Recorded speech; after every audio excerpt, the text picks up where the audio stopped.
What's up, everybody? Welcome back to the Live with Brandon Blakeney podcast. Of course, I'm your host, Brandon Blakeney, aka Brandon Lee TV, back at it again with another banger, my friends. Y'all know the vibes by now. Kick back, relax, and come take a ride with me. The entire women's college basketball season comes down to one game and two teams that we felt like would be here for months now. South Carolina, defending national champions, taking on Gino Auriemma, Paige Bueckers, Sarah Strong, and a UConn bunch that is playing inspired basketball, a program that has been here many times, but the last time they did lose was to Staley in South Carolina. South Carolina looking to make more history, looking to get another natty so Coach Staley can tie Kim Mulkey multiple championships, man, multiple storylines, but something that we saw last year when South Carolina played Iowa was Caitlin Clark versus South Carolina, and it turned into this saga where it was focused on one particular player versus an entire program. And we're kind of seeing people fall back into that narrative with Paige Bueckers and just the star that she is. And she'll be the number one pick in the WNBA draft, and she'll be an Olympian. She will be all of those things, right? But when you put a narrative out there, everybody sees that, and it puts us at a disadvantage, whether you want to believe so or not. Officials see it. It's all over TikTok. It's all over SportsCenter. It's all over all of that. And she's a great player, but just because you're a great player doesn't mean you need to win a national championship to legitimize it. Paige is legit. She was legit from the moment she stepped, on this stage or prior to in Minnesota. Her career is legendary. She will leave a legacy at UConn, whether she wins one or not. So I just want to put that out there. Like I can't not address it. Because it's happening. Like it happened to us last year. Everything was about Caitlin Clark and her legacy and her ability to win a national championship. Yet we were coming to this thing undefeated, doing something that's unprecedented at the time. Because it's hard. It's hard. And then we find ourselves back here in a similar situation. So, I want the sentiments to be about our players and what our players been able to do equally, because there's room to do both. Okay, we can raise Paige up because she deserves that. We can raise our players up because they deserve that, and that's not talked about enough. There's room for our game, like it's for Jose. It's room for our game for all of us to be covered. Let's not choose one's history over another program's history. Let's not choose one player over another player's history, because we're all creating history for our game. This is not Paige Bueckers versus South Carolina. This is UConn versus South Carolina. And this is no shade to Paige. She's a great player. She's one of the GOATs in UConn history. She's been a very polarizing figure in women's college hoops for quite some time. So respect to her. She deserves her flowers, her praise, and everything in between. And she is trying to get that elusive championship. The one thing that is eluding her right now in her college career to put the cherry on top before she heads to the WNBA draft. But just to focus solely on Paige Bueckers, in my opinion, is disrespectful to the rest of this talented UConn group. You got Sarah Strong, National Freshman of the Year, first player to really just come in and dominate at UConn out of the state of North Carolina as a freshman, man, like making waves. We know her mom has a high basketball pedigree, played with Coach Staley. Like, AZ Fudd has been incredible. The fact that she is deciding to come back next season, I think, is one of the most interesting stories in college hoops, period. They have a lot of talent and a lot of players that lost their seasons last year due to injury. So it's disrespectful, man. This is a very talented UConn team that is much bigger than Paige Bueckers. But I do get the storylines.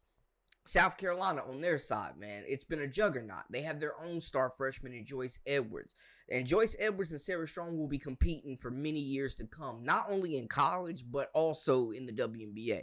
On South Carolina's side, man, people have talked about, oh, they've got too many cooks in the kitchen. It's not fair that they get all these All-Americans, this, and that. And I think the way the players have spoken on it, specifically, I came across this clip with Malaysia Fool Wiley talking about the recruiting approach for Don Staley and that staff. She's a great recruiter. She knows what she's doing when she recruits these people or these kids, and we all fit together a little bit perfectly. And last year it wasn't easy, but we made it look easy. And this year we're kind of showing that we can handle adversity and we can come out on top even when everybody is doubting us. And we just got to stay locked in. And I think it just shows that we're a very great team and smart, because it takes a lot of smartness and a lot of thinking to go back to the national championship.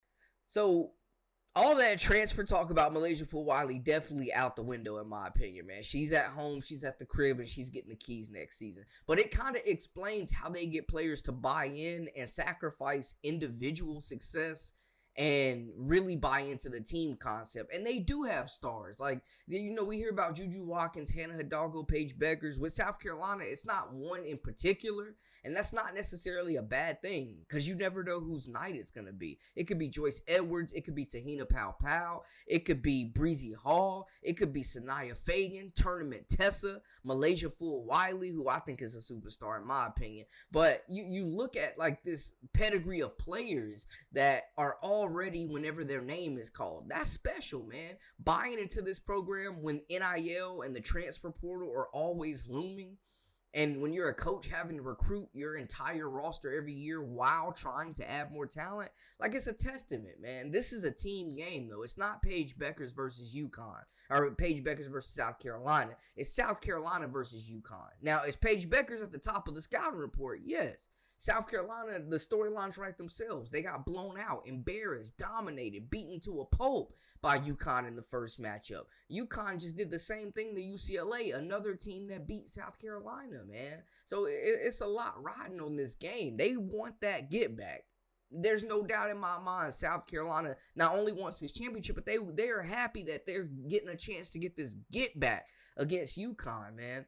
The way UConn is defending, the way that they're shooting the basketball, the X factor, the way Jana El Alfie has really stepped up her game down low, like, this team is firing on all cylinders right now. KK Arnold, has been really good off the bench for this team at the point guard position. One of their best perimeter defenders. She's come in, stayed aggressive, and made smart decisions with the basketball. Caitlin Chin's been scoring the basketball more. They've really found their rhythm, and this is going to be a hard-fought, tough game. I think it's going to be a good scoring game, though, but also defense will be a big factor, man. South Carolina has to make shots. UConn has been shooting the lights out. I mean, shooting the lights out. So South Carolina has to really stay aggressive and not let Paige Bueckers, AZ Foot get all this space and get active in the mid-range off the pick and roll. Like, the bigs are going to really have to be able to switch sometimes. And it's going to be a team effort. It's going to be team defense. Both these teams have depth. Both these coaches, it's going to be a coaching battle. Will Dawn Staley outcoach Gino? She didn't last time, but she did the time before. It's like these two, tick for tack. Both these teams, I think, are the two best teams in the country. UConn still dealing with injuries. I love the way Ice Brady stepped up. She's making mid-range jumpers. She's defending. Like, they brought the house at Lauren Betts, who still had a good game.